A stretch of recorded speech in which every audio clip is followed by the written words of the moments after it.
बिस्मिल्लाहिर्रहमानिर्रहीम, अस्सलाम वालेकुम। टॉकर 7 के साथ मैं हूं एतजाज़ नकी और मेरे साथ मौजूद हैं सज्जाद तरीन साहब।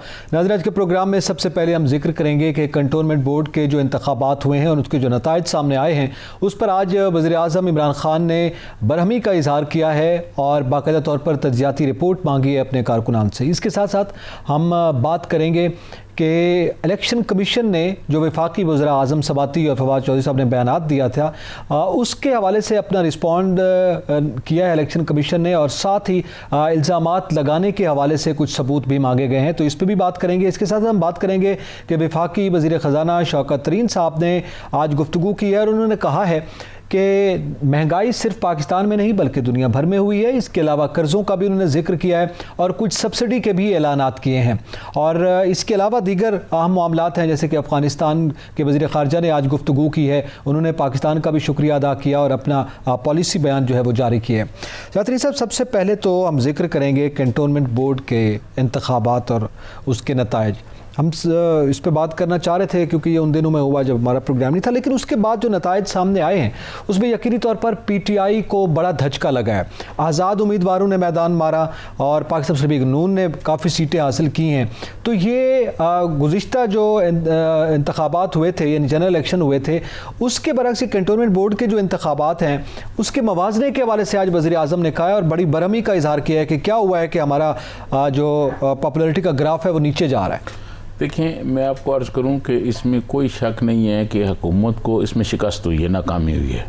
मुस्लिम लीग नून जो पिछले 3 साल से मुसलसल एहतसाब का सामना कर रही है, उसकी लीडरशिप, आधी लीडरशिप बाहर बैठी हुई है, आधी जेलों में है, और उनके बयानियों का कहा जा रहा था कि बयानियों का तजाद है, एक बयानिया और है, एक और है, वो सारी चीज़ों का। और जो रोज़ कंपेन चलती थी TV पर उनके ख़िलाफ़ कि फ़लाँ करप्शन, इसका मतलब है अवाम ने उसका कोई असर नहीं लिया। सही, ठीक है जी। और अवाम जो है वो उनके साथ खड़े हुए हैं और अवाम ने उनको वोट दिया। रावलपिंडी जैसी जगह से PTI जी यहाँ पे उसको शिकस्त का सामना है, मुल्तान में शिकस्त का सामना है। मैं ये समझता हूँ कि प्राइम मिनिस्टर इमरान खान को बजाय अपने पार्टी के सीनियर लोगों को बुलाने और उनसे रिपोर्ट लेने, वो कोई ना कोई वजूहात बता देंगे, वो पूछने की बजाय अपनी पॉलिसियों पर नज़रसानी करनी चाहिए। सर, गुर्बत, बेरोज़गारी, महंगाई, आम आदमी बहुत ज़्यादा परेशान है, और पिछले 3 साल के दौरान रियासत मदीना बनाने के दावेदार हुक्मरानों ने, आप यकीन माने, अवाम को कोई रिलीफ नहीं दिया, जिसकी वजह से कैंटोनमेंट बोर्ड के इंतखाबात में उनकी पॉलिसियों पर अवाम ने अदम एतमाद किया है, और इस अदम एतमाद का साथ खुद प्राइम मिनिस्टर को हुआ है, जिसकी वजह से उन्होंने सीनियर लीडरशिप को कहा है कि वो करें। अच्छा, इसी पे गुफ्तगू करते हैं। हमारे साथ इस वक्त लाइन पर मौजूद हैं पाकिस्तान तहरीक इंसाफ की MNA हैं नुसरत वाहिद साहबा। बहुत शुक्रिया मैडम वक्त देने का। हम आपसे जानना चाहेंगे कि क्या हुआ कैंटोनमेंट बोर्ड के इंतखाबात में PTI को, जो कि हुकूमती जमात है, जिस पॉपुलरिटी के साथ आई थी वो ग्राफ बड़ी तेजी से नीचे गया है। बहुत शुक्रिया हुसैन, आपके प्रोग्राम में मुझे इनवाइट करने का। देखो, ये इम्पोर्टेंट चीज़ है ना, वो इस वक्त लोग अगर ना खुश हैं तो वो महंगाई की वजह से। अदरवाइज आपको भी पता है, हम भी अच्छी तरह जानते हैं कि हमारा जो वज़ीर आज़म है वो ना बेईमान है, ना चोर है, ना वो पैसे कमा रहा है, ना वो बाहर भेज रहा है, ना जायदादें बना रहा है, ना अपनी किसी रिलेटिव्स को फायदा पहुंचा रहा है या कुछ कर रहा है। तो ये चीज़ें लोगों को पता है, लोग एक्नॉलेज करते हैं, लेकिन चूंकि महंगाई बहुत ज़्यादा हो गई है और इसकी वजह से लोग बहुत ज़्यादा परेशान हैं, और इस महंगाई का जो सबसे बड़ा फैक्टर है वो ये मिडिल मैन है। जब चीज़ आप कारखाने से उठाते हैं या खेतों से उठाते हैं या कहीं और लेके जाते हैं, तो वो चीज़ अगर आप 100 रुपये में ले रहे हैं और दुकान तक पहुँचते पहुँचते वो अगर 1000 रुपये या 700 में हो जा रही है, तो उसमें ना हुकूमत का कसूर है और ना किसी और का। लेकिन बहरहाल ये है एक फैक्ट, और इसको लोग नापसंद कर रहे हैं और सही नापसंद कर रहे हैं। महंगाई का जो फैक्टर है, इसको वज़ीर आज़म साहब ने खुद भी कई दफ़ा इसके ऊपर पॉइंट आउट किया है, और उन्होंने कहा है कि इसको हम ख़त्म करेंगे इंशाल्लाह, जल्द से जल्द इसको ख़त्म करेंगे। और ये 3रा साल हमारा ख़त्म हुआ है, तो अल्लाह चाहेगा तो अब आइंदा जो है वो हम लोग इसके ऊपर काबू पाएंगे। नुसरत वाहिद साहबा, आप क्या समझती हैं कि जैसे आपने कहा कि इसकी बुनियादी वजह महंगाई है, अभी सजाद तरीन साहब भी ये जिक्र कर रहे थे, हमारे साथ मौजूद हैं कि इसकी बुनियादी वजह जो है वो लोग महंगाई से नाखुश हैं। अब उसकी वजूहात तो खैर बात लंबी हो जाएगी। मेरा सवाल है, क्या वज़ीर आज़म ये नहीं जानते कि उनकी पॉलिसीज़ या ये जो महंगाई का इस वक्त सैलाब उमड़ आया है वो एक बड़ी वजह है? वो अपने वज़रा से और अपने कारकुनान से ये कह रहे हैं कि उन पर बरहमी का इजहार कर रहे हैं कि आपने वर्क नहीं किया, सही कैंपेन नहीं की। देखिए, वर्क तो हुआ है। जैसे मैं कराची से बिलोंग करती हूँ, मुझे पता है कि किस कदर काम लोगों ने किया है और कितनी ज्यादा मेहनत की है, दिन रात एक करके इन लोगों ने काम किया है। लेकिन बहरहाल अब इस बारे में क्या कहा जाए कि जो पुरानी जमातें हैं उनकी बेईमानी की भी ट्रिक्स बहुत ज्यादा होती हैं और जो हमारी पीटीआई अभी तक ना सीख सकी है और शायद ना सीखेगी कभी। नहीं, पीटीआई जो है वो तो क्या ये नहीं है कि अवाम ने जो है कंटोनमेंट बोर्ड के में जो बसने वाले लोग हैं उन्होंने पीटीआई की पॉलिसियों पर अदम एतमाद कर दिया है? देखिए, अदम एतमाद अभी नहीं है, इसको अभी नहीं कह सकते हम क्या अदम एतमाद है। ये एक्चुअली जो हुआ है वो बस एक फैक्टर है, मेहनत की बात जहाँ तक आप कर रहे हैं, मेहनत की है, बहुत ज्यादा मेहनत की है लोगों ने। और लेकिन फिर वही मैं बात करूंगी, नंबर एक महंगाई, नंबर दो हमारी वो टैक्टिक्स नहीं है, हमें वो करना नहीं आता। यानी हम बेईमानी नहीं कर सकते, हम फेक वोट नहीं डाल सकते। ये बेईमानी किसने की? ये नुसरत वाहिद साहबा, किस पर आपके इल्जाम आयद कर रही हैं? ये बेईमानी किसने की? देखिए, बेईमानी देखिए, ये जो एमक्यूएम है और पीपल्स पार्टी, ये आज की जमातें नहीं है, कम से कम 40-50। और नुसरत वाहिद साहबा, पिंडी में तो आपकी हुकूमत है। पिंडी में हमारी हुकूमत है, तो इससे क्या फर्क पड़ता है? नहीं तो पीपल्स पार्टी ने तो इलेक्शन नहीं करवाए। नहीं करवाए तो नहीं, लेकिन आप देखें ना, इनका हमेशा से ये होता है। मैंने खुद भुगता हुआ है और देखा हुआ है लोगों की, ये इलेक्शन से पहले किस तरह लोगों के मोबाइल में पैसे भेजते हैं, किस तरह उनके घरों में गंदगी जाती है, किस तरह वो नौकरियां देते हैं और कैसे कैसे, मतलब ये बेईमानी। और फिर जो फेक वोट होते हैं वो किस तरह तैयार होते हैं। नहीं, इसमें तो आज़ाद उम्मीदवार ज़्यादा हैं, इसमें तो पार्टी से ज़्यादा फिर आज़ाद उम्मीदवारों ने। पीपल्स पार्टी तो फिर कहीं तीसरे नंबर पर है, चौथे नंबर पर है। मुस्लिम लीग नून ने काफ़ी कामयाबी हासिल की है, उसके बाद आज़ाद उम्मीदवार हैं, फिर जाकर पीपल्स पार्टी है। बिल्कुल सही आप कर रहे हैं, मैं तो सिर्फ आपको बता रही हूँ कि ये तरीकाकार है। अब आज़ाद उम्मीदवार हैं, वो किस तरह जीते हैं, वो ज़ाहिर अपने अपने इलाके में पॉपुलर होंगे या उनका काम कर रहे होंगे या कोई इस तरह की चीज़ होगी जिसकी वजह से वो कामयाब होंगे। लेकिन बात यहीं पे जो सबसे इम्पोर्टेंट आ जाती है, लोग महंगाई से परेशान है, बस महंगाई से परेशान, वजह से वो डिसअपॉइंट हैं पीटीआई की हुकूमत से। और वो मतलब वो बस कहते हैं कि हमने नहीं देना वो, क्योंकि जिस प्रॉमिस से हम आए थे काम हो रहा है, डेफिनेटली बहुत काम हो रहा है। मुल्क एक ऐसे रास्ते पे चल पड़ा है जिसका रिजल्ट जो है कम से कम आज से 5 साल बाद नजर आएगा। 5 साल बाद नजर आएगा। चलें, बहुत शुक्रिया नुसरत वाहिद साहबा, आपने अपना कीमती वक्त दिया और हमसे गुफ्तगू की। सजाद तरीन साहब, अब एक तो ज़ाहिर है पीटीआई के मुख्तलिफ मेंबर्स हैं और सबका एक अपना मौक़िफ़ है। इसी हुकूमत ने 100 दिन का कहा था, फिर कहा था कि 2-3 साल में, फिर आइंदा 2 साल में आप देखेंगे, अब 5 साल बाद का भी कहा जा रहा है। तो चलें, वो तो जब भी नताइज आएंगे जो सूरत हाल बनेगी। मेरा सवाल ये, मुस्लिम लीग नून का ये कह रहे हैं कि जो हमारा लीडर जो है ज़ाहिर है वो करप्ट नहीं है, लेकिन ये महंगाई के वजह जो है वो माफिया है, जो मिडल मैन का रोल प्ले करता है, तो उसकी वजह से ये हमें लोग देखें। मैं आपको अर्ज़ करूं, ये तो उन्होंने ख़ुद तस्लीम किया कि महंगाई है और लोग पसंद नहीं कर रहे। मैं आपको अर्ज़ करूं कि ये पीटीआई को समझ जाना चाहिए। अब जो कंटोनमेंट बोर्ड के इंतखाबात हैं उसके बाद पीटीआई, मैं आज आपको कह रहा हूँ, ये अपने प्रोग्राम में रिकॉर्ड रखिएगा, बलदियाती इलेक्शन नहीं कराएगी। अच्छा, बलदियाती इलेक्शन नहीं कराएगी। क्यों? कि बलदियाती इलेक्शन में नताइज इससे भी ज़्यादा उन बुरे होंगे हुकूमत के लिए। वजह यह है जी कि गरीब आदमी जो है वो गुर्बत, बेरोज़गारी और महंगाई के हाथों परेशान है। गरीब आदमी कुछ नहीं कर सकता। देखें, कोई मुल्क में तहरीक नहीं चला सकता। गरीब आदमी कोई ऐसी सूरत हाल नहीं है कि वो कहीं एहतजाज कर सके। गरीब आदमी क्या करता है? गरीब आदमी ये करता है नकी साहब कि वो खामोश बैठा रहता है और अपने हाथ में वोट की ताकत की पर्ची को संभाल के रखता है, और जब उसको वोट की ताकत इस्तेमाल करने के टाइम आता है तो वो उस वक्त हुक्मरानों से इंतकाम लेता है और अपने वोट की ताकत की पर्ची से ये करता है। मैं आपको अर्ज़ करूं, ये जो इलेक्ट्रॉनिक्स वोट का तनाज़ा पैदा हुआ इसीलिए हुआ है ना कि अपोजिशन को ये ख़तरा है कि अब इनकी जो पॉलिसी हैं वो तो आपने देख लिया कंटोनमेंट बोर्ड में, अगर ये इतने ही पॉपुलर होते तो कंटोनमेंट बोर्ड जीत लेते ना, पिंडी तो कम से कम जीत लेते। ये नहीं, वो तो कहते हैं वो जमाते पुराने पापी हैं, चूंकि उनको पता है वो किस तरह से इलेक्शन चुराना है, वो ये इल्जाम आयद कर रहे हैं। आप मुझे बताएं, सारी हुकूमत आपकी, सारी इंतजामिया आपकी और कंटोनमेंट बोर्ड में जहाँ हर चीज़ डिसिप्लिन में होती है, वहाँ इलेक्शन कैसे चुराया जा सकता है? कौन सा वो 1 लाख का हल्का होता है, छोटे छोटे हल्के होते हैं, उसमें छोटे छोटे मतलब तादाद में लोगों की वोटों की पोलिंग हो रही होती है।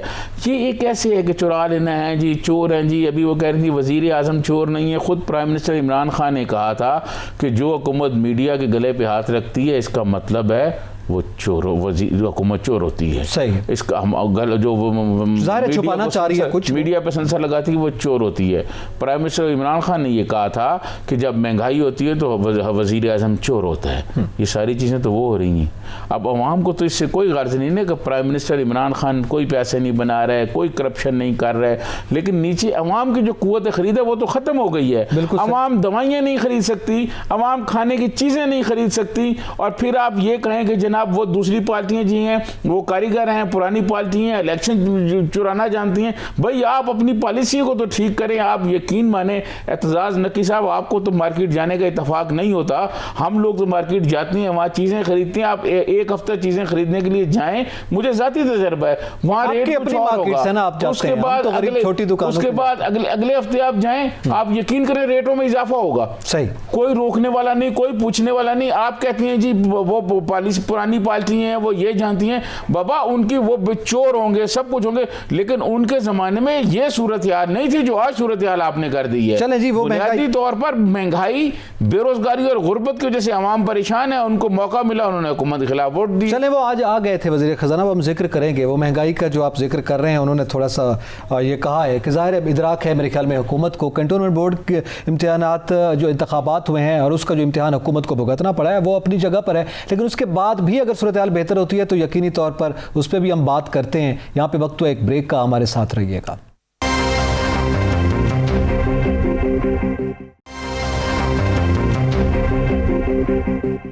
वेलकम बैक नाज़रीन। जिक्र करेंगे कि आज इलेक्शन कमीशन ने नोटिस दिया है वफाकी वज़रा के बयानात का, उस पर ज़रा बात करते हैं। ज़ाहिर साहब, आपके इल्म में है आज़म सवाती साहब ने, फवाद चौधरी साहब ने इलेक्शन कमीशन पे ही जो इल्ज़ाम आयद किया था पैसे पकड़ने का और उन्होंने अल्फाज इस्तेमाल किए, उस पर आज इलेक्शन कमीशन ने बड़ा सख्त मौक़िफ़ अख्तियार किया। उन्होंने कहा ये इलेक्शन कमीशन एक आइनी इदारा है और इस पर जो इल्ज़ामात लगाए जा रहे हैं, एक तो पैमरा से उसका रिकॉर्ड भी तलब कर लिया गया है और दूसरा कहा गया है कि इस पर फिर कानून के मुताबिक कार्रवाई की जाएगी। अच्छा, पहले नंबर बात यह है नकी साहब के मैं चीफ़ इलेक्शन कमिश्नर जो हैं मैं उनको उस वक्त जानता हूँ जब वो CDA में भी तैनात हुए बतौर डायरेक्टर, ठीक है जी। उसके बाद वो DG इमिग्रेशन रहे, मैं उस वक्त में, वो एक बहुत कॉम्पिटेंट आदमी हैं, बहुत कॉम्पिटेंट आदमी, ईमानदार आदमी हैं और बिल्कुल मामलात को कानून और आइन के मुताबिक चलाने वाले आदमी हैं, ठीक है। ऐसी शख्सियत पर इल्ज़ामात लगाना बहुत अफसोसनाक सूरत हाल है। अब मैं आपको अर्ज़ करूँ कि पिछले जो आम इंतखाबात थे 18 वाले, उसमें RTS बैठा और अपोजिशन ने धांधली के बहुत बड़े इल्ज़ामात लगाए, लेकिन अपोजिशन के किसी लीडर ने वो वाला जुमला नहीं कहा जो वफाकी वज़ीरों ने कहा है।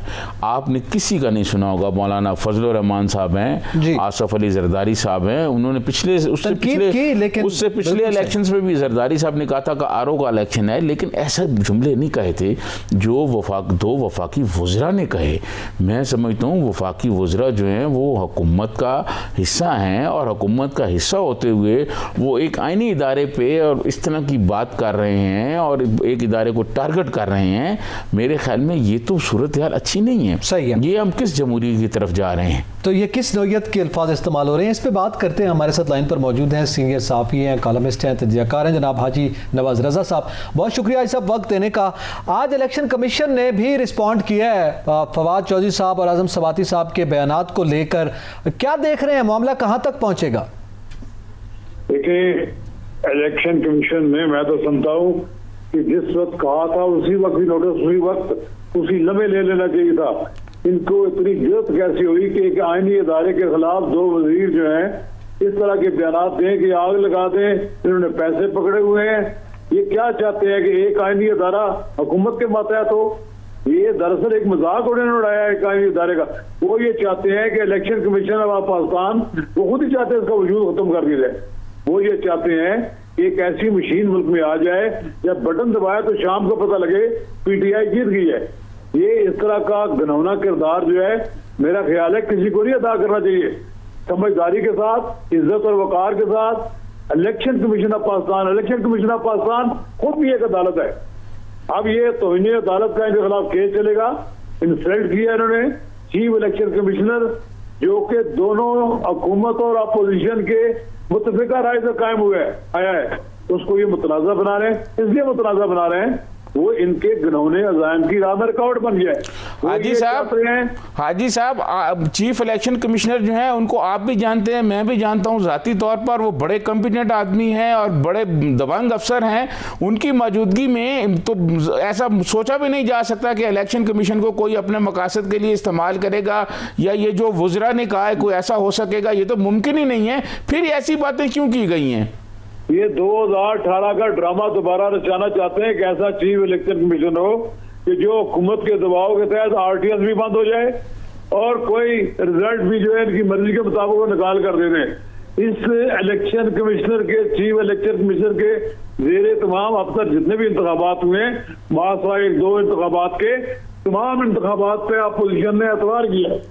और ये जो हुकूमत की मुदाखलत है, गैर जरूरी मुदाखलत। देखें, हुकूमत को मैं चाहता हूं कि पाकिस्तान में भारत की तरह का एक ऐसा इलेक्शन कमीशन होना चाहिए जिसके सामने हुकूमत और अपोजिशन दोनों हाथ बांध कर खड़े हों। वो उसको राय ना, उसे डराए ना, बल्कि उससे हुक्म जो होता है उस पर अमल करें। तभी किसी मुल्क में आजादाना और मुनसिफाना इंतखाबात हो सकते हैं। ये जो इलेक्ट्रॉनिक मशीन है, इससे इंतखाबात आजादाना नहीं होंगे। आजादाना इंतखाबात एक आजाद और खुद मुख्तार चीफ इलेक्शन कमिश्नर जो है वो करा सकता है। नवाज रजा साहब, भारत का इलेक्शन कमीशन तो इतना बाख्तियार है कि उसने एक सिटिंग वजीर दाखिला को एक दफा गिरफ्तार करा दिया था। वो तो बहुत बाख्तियार इदारा है। क्या हमारा इलेक्शन कमीशन इतना बाख्तियार नहीं है? इतना होना चाहिए। मैं ये कहता हूँ उसके राह में जितनी रुकावटें हैं दूर होनी चाहिए। ये तो उस इलेक्शन कमीशन को जो कोई इस वक्त इलेक्शन करा रहा है, जिसने कि आइंदा इलेक्शन भी कराने हैं, उसको अभी से बेअसर, बेख्तियार और उसकी बेतौकीरी करना चाहते हैं। इसकी राह में न सिर्फ पूरी कौम को खड़े हो जाना चाहिए, हुकूमत के अंदर भी जो लोग चाहते हैं कि आजादाना इंतखाबात हों वो भी इनको रोकें। ये क्या बात है? किसी को किस तरह जरूरत हुई है कि इलेक्शन कमीशन को आग लगा दें? ये कोई क्या मजाक है? इतनी बड़ी बात की उन्होंने, इसकी तो सजा भुगतनी पड़ेगी। ये 30 सीट हो गए, माफी ना मांगी तो इनको अपनी रुकनियत से महरूम होना पड़ेगा। मैं ये तो बता दूं ये किसी सूरत में मुमकिन ही नहीं कि इलेक्शन कमीशन की इस तरह तौहीन कोई करे। इस तरह की तौहीन करना का मतलब ये है कि आप चाहते नहीं है कि एक माता तो ज़्यादा बना जाते हैं। इलेक्शन कमीशन को आप एक ताबे मोहम्मद बनाना चाहते हैं। जो चीज चाहें वो आपकी वो उसमें आम मिला करें। वो आपकी आम नहीं मिला रहे। वो ये कहते हैं कि ये मशीन जो है ये सिक्रेसी बरकरार नहीं रख सकेगी, सिक्रेसी ही नहीं बरकरार रख सकेगी, बल्कि रिजल्ट भी तब्दील कर दिया जाएगा। तो फिर क्यों ये इस बात पर मुसर है, क्यों ये इस बात पर इसरार कर रहे हैं कि इसके तहत इलेक्शन करेंगे? चीफ इलेक्शन कमीशन को इतना बाख्तियार बना दें कि उसके हुक्म से कोई अफसर मअतल भी हो सकता है, डिसमिस भी हो सकता है, और कहीं भी अगर धांधली होगी तो बस उसका नोटिस लेकर बल्कि अमली कार्रवाई करेगा, अमली कार्रवाई भी कर सकता है। बहुत शुक्रिया हाजी नवाज रजा साहब, अपने कीमती वक्त और हमसे गुफ्तगू की। यकीनी तौर पर एक आईनी इदारे पर जिस नौयत के अल्फाज इस्तेमाल किए गए हैं, ये बात बिल्कुल दुरुस्त है कि हाजी साहब ने जैसे कहा कि फौरी तौर पर एक्शन लेना चाहिए था इलेक्शन कमीशन को। ये तो प्रेशराइज किया जा रहा है एक आईनी इदारे। आप ये तसव्वुर करें एक लम्हे के लिए कि आज अगर वज़ीर आज़म नवाज शरीफ साहब होते और उनका कोई वफाकी वज़ीर इस किस्म का बयान देता हो तो प्राइम मिनिस्टर इमरान खान अभी तक उसको खुद ही कहते हैं कि इसको गिरफ्तार करो, इसको पकड़ लो और इसको ये कर लो। बदकिस्मती ये है कि हमारी जो इस वक्त अपोजिशन है वो अपोजिशन के अपने मसाइल हैं। अपोजिशन अपने अपने मुश्किलात में, अपने अपने मुकदमात में और अपने अपने मुख्तलिफ़ चीज़ों में फंसी हुई है। कुछ अपोजिशन पार्टियाँ जो हैं वो अपने को चक्कर में लगी हुई हैं कि कोई रिलीफ मिल जाए, कोई और मामला हो जाए, जिसकी वजह से हमारे मुल्क में अपोजिशन उस तरह बात नहीं कर पा रही।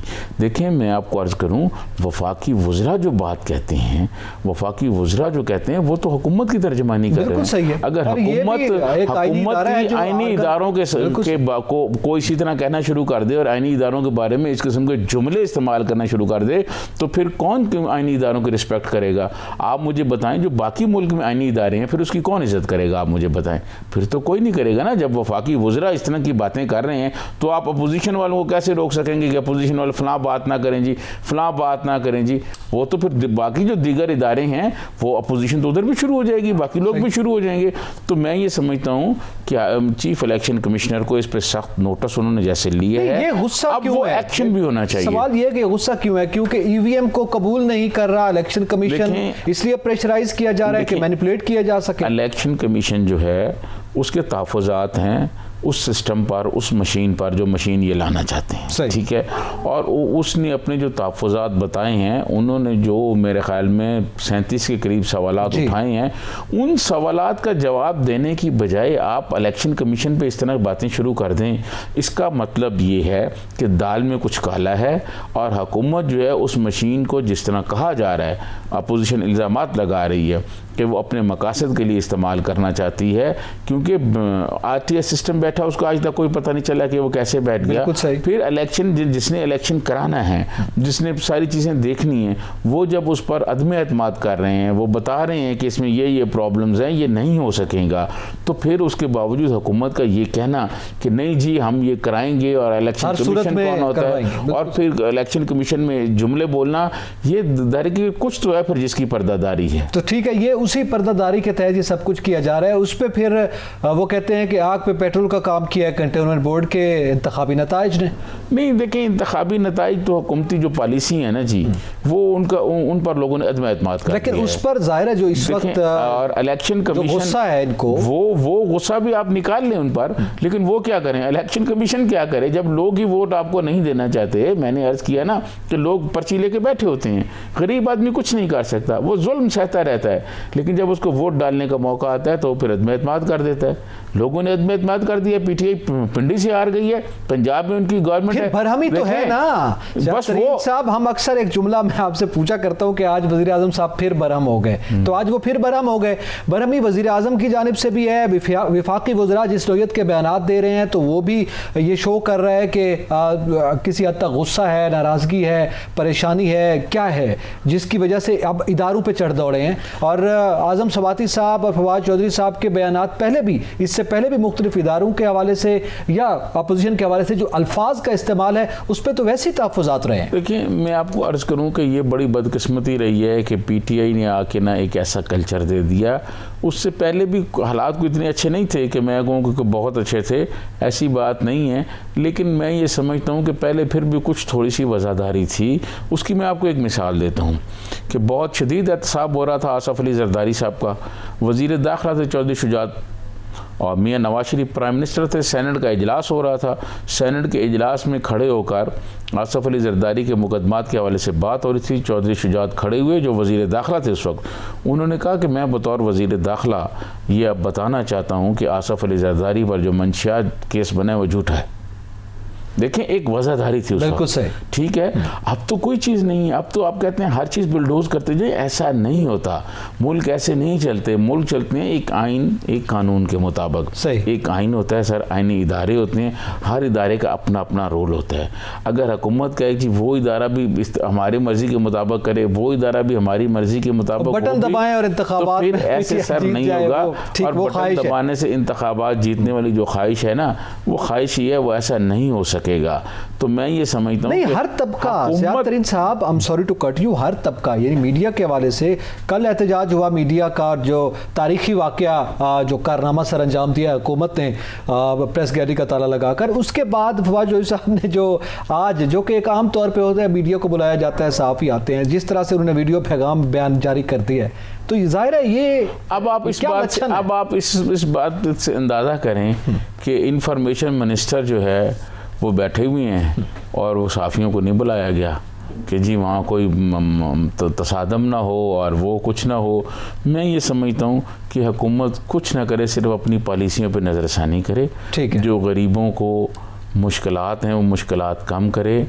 सरकारी अस्पताल में गरीबों को दवाएं नहीं मिल रही, सही, और खाने की महंगाई नहीं मिल रही, तो ये जो चीज़ें हैं पॉलिसी अपनी बेहतर करे तो अवाम उनके साथ होंगे। जब आप पॉलिसी अपनी ठीक नहीं करेंगे तो फिर आप इदारों के बारे में इस किस्म के कहेंगे, चीज़ें कहेंगे या जुमले कहेंगे, उससे मसाइल हल नहीं होंगे, मसाइल बढ़ जाएंगे, मसाइल हल नहीं होंगे। ये बड़ा अहम मामला है कि आप मीडिया का गला घोंटें, आप इलेक्शन कमीशन को प्रेशराइज़ करें या आप अपोजिशन के हवाले से इस तरह के अल्फाज इस्तेमाल करें जो काबिल कबूल नहीं है, तो इससे मामला हल नहीं होगा। पॉलिसी बेहतर करें। पॉलिसी और महंगाई का भी जिक्र करेंगे। आज वज़ीर ख़ज़ाना शौकत अजीज़ साहब ने गुफ्तगू की है, इस पर गुफ्तगू करेंगे। एक ब्रेक के बाद हमारे साथ रहिएगा।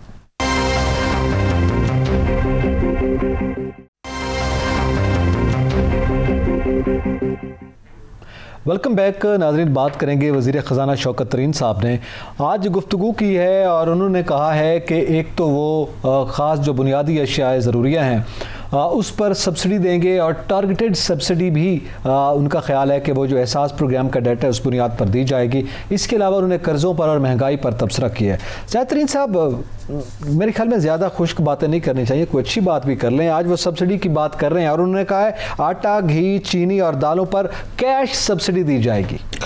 देखिए, मैं आपको अर्ज़ करूं कि इसमें तो कोई शक नहीं कि शौकत तरीन साहब एक बहुत कॉम्पिटेंट आदमी है, इसमें कोई शक नहीं। और तरीन साहब चीज़ों को भी समझते हैं, तरीन साहब बैंकें भी बहुत चला चुके हैं, लेकिन तरीन साहब मेरे ख्याल में हफीज़ शेख की तरह नहीं है कि वो कहें टमाटर जो है वो 17 रुपये किलो हैं। तरीन साहब चीज़ें खुद देखते हैं, समझते भी हैं। मार्केट में आपकी तरह वो भी नहीं जाते, लेकिन चीज़ों का उनको पता होता है कि महंगाई क्या है, शायद पूछते रहे होंगे जैसे आप हमें बता देते हैं। मैं आपको अर्ज़ करूं, लेकिन उसके बावजूद ये जो सब्सिडी है और सब्सिडी की बातें हो रही हैं, ये सारी बातें एक तरफ सही, लेकिन महंगाई का जो एक रेशो है वो दिन ब दिन इजाफा होता जा रहा है। महंगाई बहुत ज़्यादा होती जा रही है। चलिए इस पे बात करते हैं। हमारे साथ लाइन पर मौजूद हैं मारूफ सहाफ़ी हैं सनाउल्लाह साहब। बहुत शुक्रिया सनाउल्लाह साहब वक्त देने का। और आप इकोनॉमी कवर करते हैं और आप खुद देखते हैं। शौकत तरीन साहब ने जो गुफ्तगू की, एक तो वो कैश सब्सिडी का ऐलान किया उन्होंने, और इसके साथ साथ वो ये बात कर रहे हैं महंगाई सिर्फ पाकिस्तान में थोड़ी हुई है, पूरी दुनिया में हुई है। क्या कहते हैं आप, ये जिस सब्सिडी का जिक्र कर रहे हैं, कितनी हद तक ये पॉसिबल है कि महंगाई का सुनामी कम हो सकेगा? बहुत शुक्रिया। देखें, एक तो बात यह है कि जो गुज़श्ता 3 साल के दौरान महंगाई हुई है उसका फैक्टर सिर्फ इंटरनेशनल मार्केट नहीं है। इंटरनेशनल मार्केट फैक्टर वहाँ होता है जहाँ पर आपको चीज़ें इंपोर्ट करनी पड़ती हैं। वो बिल्कुल ठीक है, उस अगर इंपोर्ट में प्राइस ज़्यादा है तो वो फिर पास ऑन होगी और प्रॉफिट भी लोगों ने रखना है, लेकिन बुनियादी तौर पर सारा फैक्टर जो है डॉलर से लिंक नहीं है। इसके अलावा नाअहली भी बहुत ज़्यादा है। अगर गंदम की आप देखें, सिर्फ गंदम की, क्योंकि सबसे ज़्यादा कंजम्पशन पाकिस्तान में गरीब आदमी तो रोटी खाता है ना, उसके अलावा तो कुछ नहीं खाता। तो दूसरे इनकी हुकूमत के जो पहला और दूसरा साल था उसमें तरीकाकार गंदम का यही होता था कि सरकारी सेक्टर भी खरीदता था और प्राइवेट सेक्टर भी खरीदता था, और सितंबर तक प्राइवेट सेक्टर अपने जो स्टॉक्स हैं उनके जरिए गंदम देता था। पंजाब जहां पर 95% पाकिस्तान की गंदम पैदा होती है, वहां पर प्राइवेट सेक्टर को जबरदस्ती रोका गया और वहीं से गंदम का बहरान खड़ा हुआ, जो इन्होंने सबसे बड़ी टेक्निकल और पॉलिसी की गलती की, और वो बहरान आज तक खड़ा हुआ जिससे प्राइसेस भी बढ़ी हैं। पाकिस्तान में गंदम की शॉर्टेज कोई नहीं है, ये जरूर है इमदादी कीमत बढ़ी है, लेकिन इतनी नहीं बढ़ी जितनी मार्केट में प्राइस बढ़ चुकी है। तो बुनियादी तौर पर इनको अपनी पॉलिसियों पर नजरसानी की जरूरत है। और महंगाई की एक वजह पॉलिसी एक्शन है, जिसमें पहला एक्शन यही था कि जब डॉलर रुपए को डिवैल्यू किया गया था 110 रुपए से, जिस तरह तरीन साहब ने भी कहा कि 104 रुपए से 160 रुपए तक आ चुका है, तो उसके बाद तो ये होना था, कीमतों में उतार चढ़ाव भी आना था। फिर बिजली की कीमतों में एवरेज जो है 6 से 7 रुपए फी यूनिट इजाफा हुआ है 3 सालों के दौरान। ये एवरेज है, और बाद जो यूनिट्स में अगर ऊपर जाते जाएं तो वो इजाफा 10 रुपए यूनिट तक भी जाता है। तो वो लोगों ने फिर पास ऑन करना था, जो भी मैन्युफैक्चरर हैं उन्होंने आगे कंज्यूमर को पास करना है, अपनी जेब से नहीं देना। गैस की कीमतों में ये जो इन्होंने कहा है कि हम कैश सब्सिडी देंगे और टारगेटेड सब्सिडी देंगे, वो क्या तरीका कार होगा, वो किस तरह देंगे? करीम साहब, ये भी एक फ्रॉड है लोगों के साथ, और बुनियादी तौर पर जो एहसास प्रोग्राम है, जो बेनजीर इनकम सपोर्ट प्रोग्राम जिसको कहते हैं, उसके जो अहल है उन लोगों को दिया जाएगा, और जो पहले से दे रहे हैं उसी में एडजस्टमेंट की जाएगी, कोई नई चीजें नहीं दी जाएंगी। और ना ही इनके पास इतने माली वसाइल हैं कि पाकिस्तान के जो 56 लाख खानदान है उनको ये खाने पीने की जो 4-5 बुनियादी अशिया है, जिसमें गंदम है, चीनी, आटा है और घी है, उस पर इतनी बड़ी सब्सिडी दे दें। जो पैसे ये दे रहे हैं, जो मुख्तस है रकम, उसी में से ये उसका नाम को जो है तब्दील किया जाएगा। कोई एडिशनल पैसे नहीं दिए जाएंगे, कार्ड बना के दिए जाएंगे। जरूर है, आपको याद है माजी में आपने देखा होगा एक कार्ड होते थे जिस पर खाने पीने की अशिया मिलती थी जी, वही राशन कार्ड दिए जाएंगे। अगर मार्केट में 80 रुपए गंदम आटे की कीमत है या 70 रुपए, तो उस पर 10 रुपए दिए जाएंगे। जो यूटिलिटी स्टोर को दे रहे थे वो यूटिलिटी स्टोर से वापस ले लिए गए। आपको याद है 2 दिन पहले यूटिलिटी स्टोर पर तमाम अशिया की कीमतें बढ़ा दी गई हैं। वही सब्सिडी की प्राइस को ट्रांसफर कर दिया जाएगा, क्योंकि यूटिलिटी स्टोर पर इनका ख्याल था कि पूरा पाकिस्तान 22 करोड़ आवाम यूटिलिटी स्टोर से खरीदारी करता है और सब्सिडी वहां से हासिल करता है। तो वो ये जो 4-5 अरब या 3 अरब रुपए साल की सब्सिडी देते हैं यूटिलिटी स्टोर को, वो एहसास प्रोग्राम में जो लोग शामिल हैं उनको दे दी जाएगी। अब उसको आप डिवाइड कर लें कि फी पाकिस्तानी जो गरीब आदमी है जिसकी रोजाना की आमदन $1 से कम है, उनको 10-15 रुपए रोजाना की बुनियाद पर मिलेंगे। तो आपसे उससे अंदाजा कर लें कितनी सब्सिडी दी जाएगी। अच्छा सनाउल्लाह, जरा ये बताएं कि कर्जों में भी इजाफा हुआ, IMF से भी हमने पैसे लिए, और इस हुकूमत में 3 साल के दौरान कोई बड़ा प्रोजेक्ट भी शुरू नहीं किया। अभी पिछले दिनों ये समड़ियाल खारियां मोटरवे के अलावा तो ये कर्जे लेते रहे। ये पैसे ये कहाँ गए हैं? मतलब कोई खर्च का कोई पता नहीं इनको चला कि ये कहाँ जाते रहे हैं पैसे? देखिए, कर्जे जो आपके 2018 में 24-25 हजार अरब थे, आज 39 हजार अरब हो चुके हैं, और पाकिस्तान की GDP का 81%, 82% तक पहुंच चुके हैं। जो आप डेट लिमिटेशन एक्ट है वो कहता है आप 60% से ज्यादा नहीं कर सकते। उसकी 3-4 वजूहात हैं। एक वजह तो बुनियादी ये है कि आपने रुपये को डिवैल्यू किया। जब आप 1 रुपए को डिवैल्यू करते हैं तो 100 अरब रुपए से ज्यादा का आपका कर्जा बढ़ जाता है। तो ये आपने तो जनाब 104 रुपए या 110 रुपए से 160 पे ले आए हैं। एक तो वो वजह है। दूसरी वजह ये है कि आपके आमदन और अखराजात में फर्क बहुत है। 2018 में भी आपका जो बजट डेफिसिट था वो तकरीबन अगर 24-2500 अरब रुपए था, तो आज 3300 अरब रुपए से ज्यादा हो चुका है। तो उस खर्चों को पूरा करने के लिए आपको कर्जे लेने पड़ते हैं, और कोई दूसरा रास्ता नहीं है, या आपको नोट छापने पड़ते हैं, और उससे महंगाई भी होती है। तो बुनियादी तौर पर जब तक इस मुल्क का मसला यही है कि जब आपके आमदन और अखराजात बराबर नहीं होंगे, उस वक्त तक हमारे कर्जे बढ़ते रहेंगे, कर्जे कम नहीं होंगे, हमें खर्चे पूरे करने के लिए कर्जे लेने पड़ेंगे। सही, बहुत शुक्रिया सनाउल्लाह साहब, वक्त देने का, अपना कीमती वक्त दिया। ये एक ज़ाहिर है जैसे कर्ज़ों का आपने आखिर में जिक्र किया, ये कर्ज़े तो वो आज वज़ीर ख़जाना ने ये इसका जिक्र किया है कि 2018 में 25,000 अरब रुपए थे और अब 39,000 अरब ये जब जो लोन पहुंच चुका है, तो ज़ाहिर है ये तो खर्चे पूरे हुए हैं ना, प्रोजेक्ट तो बहुत दूर की बात है सर। आप देखें जब 25 अरब की बात थी तो ये मोटरवेज उसी वक्त बने हैं ना, ये मोटरवेज जो बने हैं ये उसी वक्त बने हैं जी। और महंगाई की भी आज जो रेशियो है वो उस वक्त नहीं थी। ठीक है जी, बेशक वो चोर थे, वो डाकू थे, उन पर बड़े मुकदमा चले, सब कुछ प्राइम मिनिस्टर ने किया, कोई किसी को अभी तक अदालत से सजा नहीं हुई, सारे बाहर फिर रहे हैं सिवाय सैयद खुर्शीद शाह के। ठीक है, तो मैं ये कहना चाहता हूँ कि अगर उनकी पॉलिसी जो हैं वो डाकुओं और चोरों वाली थी, आवाम को तो रिलीफ मिल रहा था। अब प्राइम मिनिस्टर इमरान खान जो हैं उन पर ना कोई चोरी का इल्ज़ाम है, ना कोई करप्शन का इल्ज़ाम है, ना प्राइम मिनिस्टर को ऐसा काम करते हैं, ना कोई कारोबार करते हैं, ना उनके कोई बार महल है, ना उनके बार कोई जायदादें हैं, उसके बावजूद मुल्क की मुआशी सूरत हाल क्यों नहीं ठीक हो रही? इसका मतलब फिर जवाब ये होगा कि क्या ये नहली है, ये शौकत तरीन साहब जो हैं ये नहीं समझा उनको पता समझ नहीं आ रही। शौकत तरीन साहब जो हैं ये पिछले हफीज शेख साहब ने जो कुछ किया ये उसको ठीक नहीं कर सके। इसका मतलब ये है वो तो यही कह रहे हैं ना। मुआशी सूरत हाल इतनी ख़राब हो गई है कि शौकत तरीन जैसा एक कॉम्पिटेंट आदमी, जो बहुत कॉम्पिटेंट आदमी है, वो अगर ये चीज़ें नहीं संभाल सके तो फिर क्या होगा। तो मैं जो बात शुरू में, प्रोग्राम के शुरू में मैंने ये बात कही थी कि प्राइम मिनिस्टर इमरान खान को किसी पर नाराज़ होने, किसी पर गुस्सा निकालने से पहले वो अपने कैबिनेट के लोगों को बुलाएं और उनसे ये पूछें कि ये महंगाई हम कम कैसे करेंगे। आईएमएफ का रोना तो रोज शौकत तरीन साहब रो रहे हैं ना। वो तो आते ही उन्होंने कहा कि आईएमएफ का हम बात करेंगे कि वो हमारी कंडीशंस पे आ जाएं।